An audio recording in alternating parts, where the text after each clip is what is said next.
Marathi crime स्टोरीमध्ये आपलं स्वागत आहे। केरळमधील न्यायालयाने मदरशातील शिक्षकाला तब्बल 187 वर्षाच्या तुरुंगवासाची शिक्षा सुनावली आहे। अल्पवयीन विद्यार्थिनीचे लैंगिक शोषण केल्याप्रकरणी एका मदरशाच्या शिक्षकाला न्यायालयाने शिक्षाही सुनावली आहे। आरोपीने कोविड काळापासून 16 वर्षीय अल्पवयीन मुलीचे लैंगिक शोषण केले होते।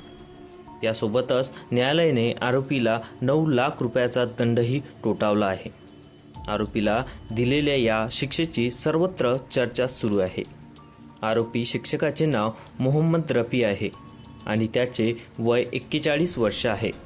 कोविड-19च्या काळात आरोपी रफीने एका अल्पवयीन वर्षीय विद्यार्थिनीचे 2 वर्षाहून अधिक काळ लैंगिक शोषण केल्याचे न्यायालयाने आढळून आले। शिक्षा सुनावताना न्यायालयाने अशा गुन्हेगारांना समाजात राहण्याचा अधिकार नाही असंही म्हटलं। कन्नूर जिल्ह्यातील या खळबळजनक प्रकरणात तालिपरबा पॉक्सो न्यायालयाने आरोपीला 176 वर्षाचा तुरुंगवासाची शिक्षा दिली। मौलाना मोहम्मद रफीला वेगवेगळ्या गुन्ह्यांसाठी वेगवेगळ्या शिक्षा दिल्या। पॉक्सो कायद्याच्या कलम 5T अंतर्गत 50 वर्षाच्या सक्त मजुरीची शिक्षा सुनावण्यात आली। IPCच्या कलम 376(3) अंतर्गत 25 वर्षाच्या तुरुंगवासाची शिक्षा सुनावण्यात आली। IPCच्या कलम 506(2) अंतर्गत 2 वर्षाच्या तुरुंगवासाची शिक्षा सुनावण्यात आली।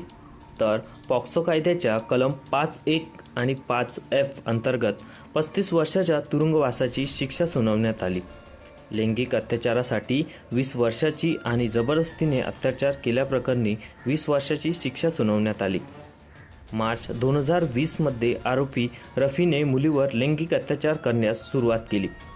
त्यावेळी ती मुलगी 14 वर्षाची होती।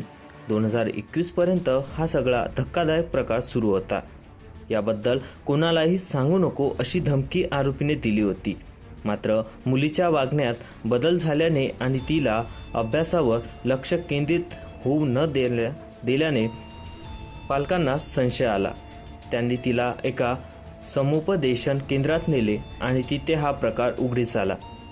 दरम्यान आरोपी रफीला यापूर्वी कन्नूर जिल्ह्यातील एका मदरशात आणखी एका अल्पवयीन विद्यार्थ्यावर लैंगिक अत्याचार केल्याबद्दलही दोषी ठरवण्यात आले होते। पॅरोलवर बाहेर असतानाच त्याने दुसरा गुन्हा केला। त्यामुळे न्यायालयाने आरोपीला कठोर शिक्षा सुनावली।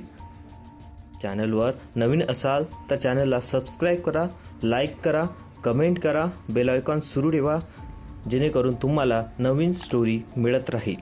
धन्यवाद।